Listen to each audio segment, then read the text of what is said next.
ঢাকা বা বরিশাল থেকে কুয়াকাটা সমুদ্র সৈকত ঘুরতে যাচ্ছেন। যেতে যেতে গাড়ির জানালা থেকে হঠাৎই চোখ পড়বে মহাসড়কের পাশে এক অদ্ভুত গাছের পাতা। ভালোভাবে লক্ষ্য করলেই দেখবেন রেইনট্রি গাছের মগডালে উল্টো করে ঝুলে আছে অনেক বাদুড়। এ যেন বাদুড়ের রাজ্য।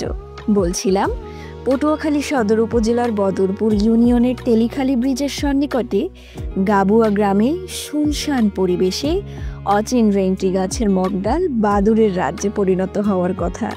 দুপুরের প্রচণ্ড তাপদাহের মধ্যে তাদের হুকের মতো পা দুটো আটকিয়ে নিস্তব্ধতায় ঝুলছে অসংখ্য বাদুড়। জন্মের পর থেকেই বাদুড়গুলো দেখতেছি, আমাদের কোনো ক্ষতি করে না, পরে আমরা ওদের কোনো ক্ষতি করি না, জাস্ট দেখতে খুব ভালো লাগে।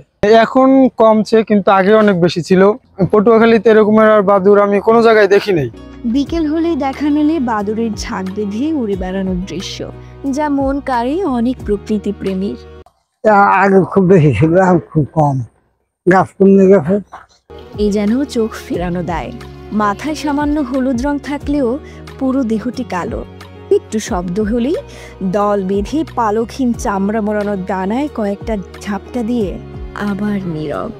রাতের অক্লান্ত শ্রমে যেন তারা শুধু একটু প্রশান্তির ঘুমই খুঁজছে। বাদুর বাড়ি কইতে অনেক বাদুর পড়তে, তো হজরের নামাজের সময় দেখবেন বাদুর আপনার একশের যে আয় লাইন দিয়ে একটার দিকে একটা উগায়, আবার একটা যায়, আবার আর একটা উগাই আনে।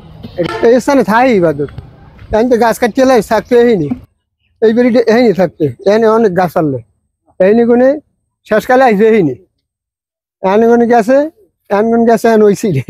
এই বাদুড় আমাদের বাড়িতে বিগত 15 বছর আগ থেকে দেখতেছি।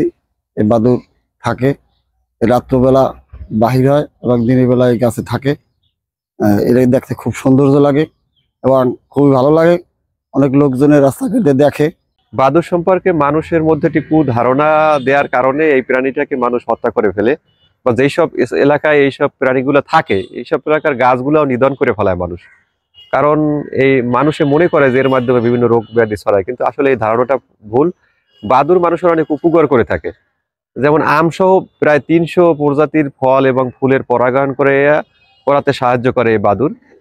এটাকে রক্ষা করা সবারই দায়িত্ব। আমরা এনিমাল লাভার্স এর যে সদস্যরা আছি তারা মানুষকে বুঝিয়ে চেষ্টা করি যে এই প্রাণীটা রক্ষা করা দরকার। আর বনভূমি বাড়ানো গেলে এই প্রাণীটা রক্ষা হবে, নাহলে এই প্রাণীটা একসময় বিলুপ্ত হয়ে যাবে। আমরা চাচ্ছি আরো বন বৃদ্ধি পাক, এই প্রাণীটা রক্ষা হোক। আমাদের কাছে শুনলাম যে তেলিখালী এলাকায় কিছু গাছে সার্বক্ষণিক কিছু বাদুড় অবস্থান করছে। আসলে এটা খারাপ না, এটা আমাদের পরিবেশ ভারসাম্যের জন্য, রক্ষা করার জন্য বাদুড় খুবই একটি প্রয়োজনীয় পাখি।